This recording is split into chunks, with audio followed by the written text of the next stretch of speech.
इथून एवढं अंतर आहे 10 आणि इथून एवढं अंतर आहे 4. हे कसं काढलं आपण? समांतरभुज चौकोनाच्या प्रमेयावरून काढलं.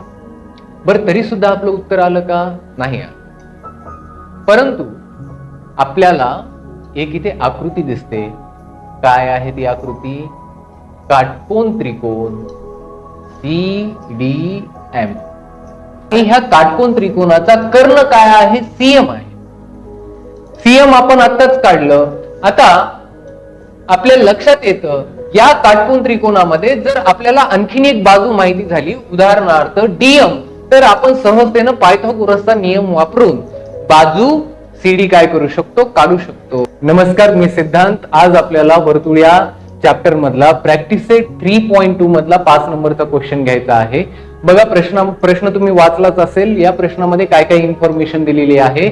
आपल्याला 2 बाह्यस्पर्शी वर्तुळे दिलेली आहेत. त्या वर्तुळांची त्रिज्या RA बरोबर 4 सेंटीमीटर आणि RB बरोबर 6 सेंटीमीटर दिलेली आहे.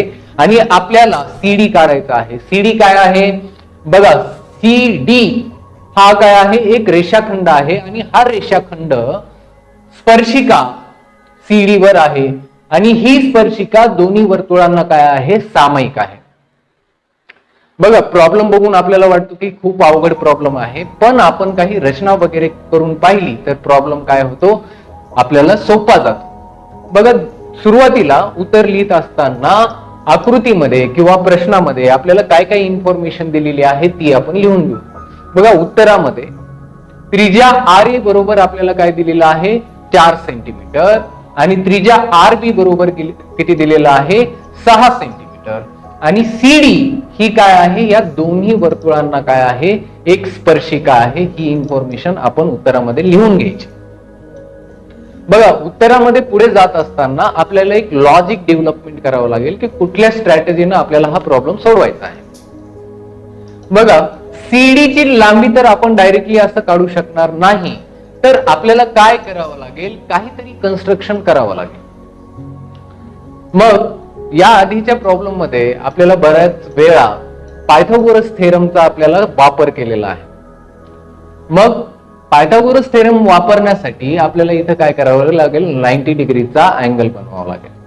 मग आपल्याला माहिती आहे स्पर्शिकेचा स्पर्शबिंदू आणि त्या स्पर्शबिंदूतून काढलेली त्रिज्या ही त्या स्पर्शिकेसोबत काय करते? 90 अंशाचा कोन करते. मग अशा आपण काय करू शकतो? 2 स्पर्शिका काढू शकतो. इथे एक आणि इथे एक, 2 स्पर्शिका काढल्या. बरं, 2 स्पर्शिका काढल्यानंतर सुद्धा कुठला एखादा आपल्या ट्रिगोनोमेट्री मधली शेप तयार झाला का? नाही तयार. मग आणखीन आपण AB जोडू शकतो.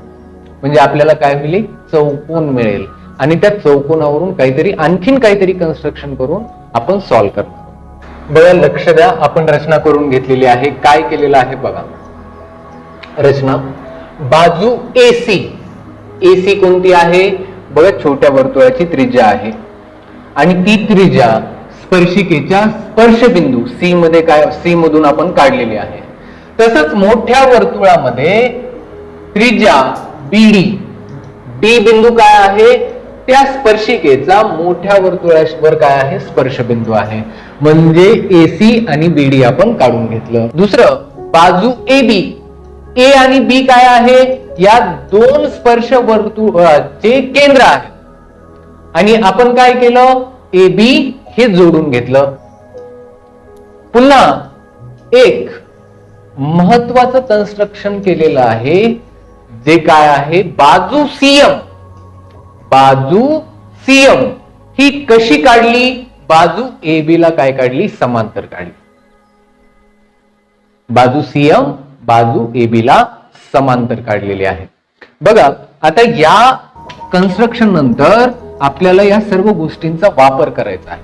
बघा, स्मार्टली वापर करून आपण एकदम सुटसुटीतपणे बाजू CD ची आपल्याला लांबी काढायची आहे. काही गोष्टी आपल्याला लिहून घ्यायच्या. आपल्याला काय माहितीये? बाजू AC जी आपण रचना केलेली आहे ती बाजू काय असेल? स्पर्शिकेला लंब असेल. लंब CD. एक दुसरं, बाजू बीडी जी आहे ती पण काय आहे, स्पर्शिकेच्या स्पर्श बिंदू मधून काढलेली आहे, म्हणून ती सुद्धा काय असेल, लंब असेल सीडीला. आता कारण देताना काय देणार आहोत आपण, स्पर्शिकेचा प्रमेय.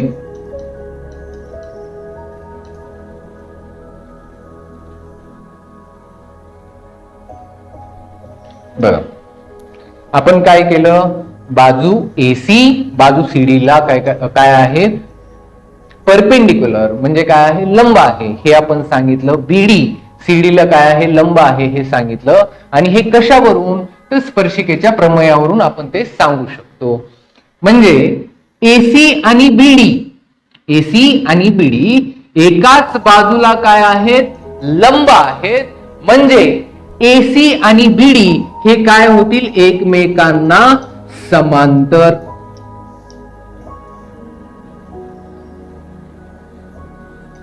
कशावरून, 1 व 2 वरून. 1 व 2 वरून. तुम्हाला प्रिव्हियस स्टँडर्ड मध्ये झाले असेल, दोन समांतर रेषा असतील आणि त्याला एक छेदिका असेल, तर इंटेरियर अँगल म्हणजे अंतर्गत कोनांच्या मापाची बेरीज जर 180 असेल तर त्या दोन बाजू काय असतात, एकमेकांना समांतर असतात. म्हणजे इथे शॉर्टकट मध्ये सांगतो, दोन रेषा असतील आणि एक त्यांना छेदिका असेल, या कोनांच्या मापाची बेरीज जर 180 असेल तर ही बाजू आणि ही बाजू काय असते, एकमेकांना समांतर असते. तर एसी आणि बीडी हे काय आहेत, सीडीला लंब आहेत. म्हणजे इथे 90 आणि इथे पण काय आहे, 90 आहे. 90 म्हणजे 180. म्हणजे आपल्याला काय कळतं, या दोन बाजू काय आहेत, एकमेकांना समांतर आहेत. बघा पुढची रचना काय केली, बाजू ए बी आपण काढून घेतलं. ए बी आपण काय केलं, जोडलं. तर या रचनेवरून आपल्याला एक पॉइंट मिळतो, ए डॅश ई डॅश बी. कालच्या व्हिडिओमध्ये पण आपण पाहिलं की ए डॅश बी डॅशचा अर्थ काय असतो, हे तिन्ही पण बिंदू काय आहेत, एका सरळ रेषेवर आहेत. आणि याचं कारण आपण काय देणार आहोत, स्पर्श वर्तुळांचा प्रमेय. स्पर्श वर्तुळांच्या प्रमेयावरून आपण काय सांगू शकतो, हे तिन्ही बिंदू काय आहेत, एका सरळ रेषेमध्ये आहेत. बघा आपला प्रॉब्लेम कसा कसा पुढे जातोय आणि आपल्याला एक्स्ट्रा माहिती मिळते. ह्या दोन बाजू आपण काढल्या, ह्या दोन बाजू लंब आहेत, म्हणून ही बाजू आणि ही बाजू काय झाली, समांतर झाली. दुसरं ए बी आपण जोडून घेतलं, ए बी जोडलं आणि ए ई काय होता, स्पर्श बिंदू होता. आणि पी हा दुसऱ्या वर्तुळाचा केंद्र. हे तिन्ही पण बिंदू काय आहेत, एका सरळ रेषेमध्ये आहेत. मग मला ए बी ची जर लांबी काढायची असेल तर मला काय करावं लागेल, ए ई अधिक ई बी. बघा ए ई अधिक ई बी. ए ई काय आहे, छोट्या वर्तुळाची त्रिज्या आहे, म्हणून ए ई च्या जागेवर मी काय ठेवू शकतो, 4 सेंटीमीटर. आणि ईबी काय आहे, मोठ्या वर्तुळाची त्रिज्या आहे, जी आपल्याला माहिती आहे 6 सेंटीमीटर. म्हणजे 4 अधिक 6 म्हणजे काय आलं, 10. एबी ची लांबी मला काय मिळाली, 10. एबी आपल्याला 10 आहे हे मिळाला. आता आपल्याला चौथा कन्स्ट्रक्शन काय का केलेलं आहे हे आपल्या लक्षात येईल. बघा चौथ्या कन्स्ट्रक्शन मध्ये बाजू सीएम काय केलेली आहे, बाजू एबी ला समांतर काढलेली आहे. म्हणजे आपल्याला कुठं ना कुठं तरी अपोजिट साइड म्हणजे विरुद्ध बाजू समांतर असलेला एक चौकोन एबीएमसी मिळाला. म्हणजे हा काय आहे, समांतरभुज चौकोन आहे. कशावरून सांगू शकतो, एक रचना सीएम ही एबी ला काय आहे, समांतर आहे. आणि दुसरं आपण हे 5 नंबर जे काढलेलं आहे, ज्यामध्ये एसी बीडी ला काय आहे, समांतर आहे आपण सांगितलं. मग आपण काय लिहू, चौकोन ए बी एम सी काय आहे, समांतर भुज चौकोन आहे. आणि हे कशावरून सांगणार आपण, रचना व 5 वरून. 5 म्हणजे काय? एसी बाजू बीडी ला काय सांगितली आपण? समांतर सांगितली. एसी बाजू बीडी ला समांतर आहे म्हणजेच बाजू बीई ला सुद्धा समांतर आहे, कारण रचनामध्ये बीडी ला बीएम ला सुद्धा समांतर आहे. का? कारण रचनेमध्येच आपण सांगितलेलं आहे B dash M dash D. M बिंदू काय आहे? ए बी बाजूवरचाच आहे. म्हणजे 5 वरून आपण काय सांगू शकतो? हा चौकोन काय झाला? समांतरभुज चौकोन झाला. मग आपल्याला माहिती आहे समांतरभुज चौकोनामध्ये विरुद्ध बाजूची लांबी काय असते? सारखी असते. आता चौकोनामध्ये पाहिलं आपण AB च्या विरुद्ध बाजू काय आहे? सीएम बाजू आहे. म्हणजे AB बरोबर काय आहे? सीएम. बाजू AB बरोबर बाजू काय आहे? सीएम आहे. आणि बाजू AC बरोबर काय आहे? बाजू बीएम. बघा बाजू AC हिच्या विरुद्ध कोणती बाजू आहे? बीएम बाजू आहे. बाजू AB हिच्या विरुद्ध कोणती बाजू आहे? बाजू सीएम आहे. हिची लांबी जेवढी असेल तेवढी सीएम ची लांबी असेल. AC ची लांबी जेवढी असेल तेवढीच बीएम ची लांबी असेल. का? कारण समांतरभुज चौकोनाचा हा प्रमेय आपल्याला सांगतो. म्हणजे सीएम बरोबर आपण किती घेऊ शकतो? AB ची लांबी. AB किती दिलेला आहे आपल्याला? छोट्या वर्तुळाची AB किती दिलेला आहे? इथे काढलेला आहे आपण. AB बरोबर काय आहे? 10. आणि BM बरोबर काय आहे? AC. म्हणजे AC काय आहे? छोट्या वर्तुळाची त्रिज्या आहे, जे आहे 4 सेंटीमीटर.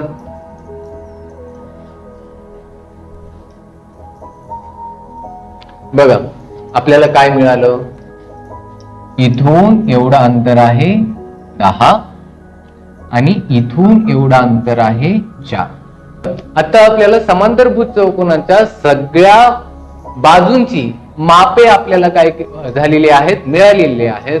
परंतु अजून सुद्धा आपल्याला सीडीची लांबी मिळालेली नाही. तर आकृतीमध्ये आपण पाहिलं तर इथे आपल्याला एक काटकोन त्रिकोण दिसतो आणि ह्या काटकोन त्रिकोणाचा कर्ण काय आहे? सीएम आहे. सीएम आपण आत्ताच काढलं. आता आपल्या लक्षात येतं या काटकोन त्रिकोणामध्ये जर आपल्याला आणखीन एक बाजू माहिती झाली, उदाहरणार्थ डीएम, तर आपण सहजतेनं पायथागोरसचा नियम वापरून बाजू सीडी काय करू शकतो? काढू शकतो. आणि बाजू डीएम काढणं काही अवघड नाहीये. आपल्याला माहिती आहे मोठ्या वर्तुळाची त्रिज्या दिलेली आहे 6, म्हणजे बी पासून डी पर्यंतचा अंतर दिलेला आहे आपल्याला 6 आणि डीएम आपण काढलेला आहे 4. दोघांची वजाबाकी केली तर आपल्याला काय मिळतं? डीएम ची लांबी मिळते. आणि मग आपलं काम झालं. बघा सीएम आपल्याला माहिती आहे, डीएम आपल्याला माहित होईल आणि पायथागोरसचा नियम वापरून आपण सहजतेने सीडीची लांबी आपण काढू शकतो. काटकोन त्रिकोण CDM मध्ये काय करणार आहोत? पायथागोरसचा नियम वापरणार. म्हणजे आपल्याला काय काय माहिती आहे इथे? सीएम बरोबर 10 आपण आधीच काढलेला आहे. आता बाजू डीएम बरोबर बीडी वजा बीएम. बघा काय केलं? डीएम काढण्यासाठी बीडी वजा बीएम आपण करतोय. म्हणजे बीडी आपल्याला माहिती आहे 6 आणि बीएम आपल्याला आलेला आहे 4. म्हणजे ही बाजू पण आपल्याला माहिती झाली 2. आता पायथागोरसचा नियम वापरून काटकोन त्रिकोणामध्ये पायथागोरसचा नियम वापरून आपण काय म्हणू शकतो? सीएम चा वर्ग बरोबर डीएम चा वर्ग अधिक सीडी चा वर्ग. बघा काय लिहिलेलं आहे? सीएम चा वर्ग का इकडे घेतला? कारण हा काय आहे? त्रिकोणाचा कर्ण आहे. नंतर काय घेतला? पाया वर्ग डीएम चा वर्ग. बघा डीएम चा वर्ग लिहिला. आणि नंतर दुसरी बाजू जी आहे सीडी, तिचा पण आपण काय केला? वर्ग घेतला. आता सीएम च्या जागेवर मी काय ठेवणार? 10 चा वर्ग बरोबर डीएम च्या जागेवर काय ठेवणार मी? 2 चा वर्ग. आणि सीडीच्या जागेवर सीडीच ठेवणार आहे, कारण सीडीच आपल्याला काढायचं आहे. मग 10 चा वर्ग काय येतो? 100. 2 चा वर्ग काय येतो? 4 अधिक सीडीचा वर्ग. ठीक आहे, तर हे 4 काय करणार आपण इकडे घेणार, म्हणजे सीडीचा वर्ग बरोबर 100 वजा 4 म्हणजे काय आलं उत्तर 96. पण तो काय आलेला आहे, सीडीचा वर्ग आलेला आहे 96. आपल्याला याचं वर्गमूळ काढावं लागेल. तर आपण सिंपली अवयव पद्धतीने जाऊ शकतो. अवयव कसे पाडलेले आहेत, 3 गुणिले 4 केलेला आहे म्हणजे किती झाले 12, आणि पुन्हा गुणाकारामध्ये 4 आहेत, 12 चोक 48 आणि 48 दोन्ही 96. आता वर्गमुळामध्ये माहिती आहे आपल्याला जो नंबर काय असतो जोडीमध्ये असतो त्यापैकी एक नंबर काय येतो बाहेर येतो. म्हणजे इथं 4 गुणाकारामध्ये 4 आहे म्हणजे 4 काय येईल वर्गमुळाच्या बाहेर येईल, आणि 3 ला जोडी नाहीये आणि 2 ला जोडी नाहीये म्हणजे 3 गुणिले 2 वर्गमुळामध्ये काय राहील 6 जशास तसं राहील. आणि फायनली आपल्याला सीडी ची लांबी मिळाली जी काय आलेली आहे 4 वर्गमुळामध्ये 6. बघा कुठला प्रॉब्लेम होता, सर्कलचा प्रॉब्लेम होता. त्यामध्ये काय दिलेलं होतं आपल्याला, एक स्पर्शिका दिलेली होती. परंतु आपण इथे काय काय वापरलं, समांतरभुज चौकोनाचा प्रमेय वापरला, काटकोन त्रिकोणाचा प्रमेय वापरला. तर ट्रिगोनोमेट्रीमध्ये म्हणजे भूमितीमध्ये प्रिव्हियस चॅप्टरचं नॉलेज हे तुम्हाला काय करावं लागतं, त्याचं वारंवार रिव्हिजन करावं लागतं, कारण ते कुठं ना कुठं तरी आपल्याला पुढे वापरायचं आहे. तर ठीक आहे, आजचा प्रॉब्लेम समजलाच असेल. आज इथेच थांबू.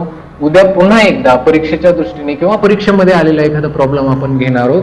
तोपर्यंत अभ्यास करा, परत परत लिहून बघा, 1-2 वेळा अशा प्रश्नांची प्रॅक्टिस करा. तुमच्या मार्क्स मध्ये नक्कीच इम्प्रूव्हमेंट होईल. All the best.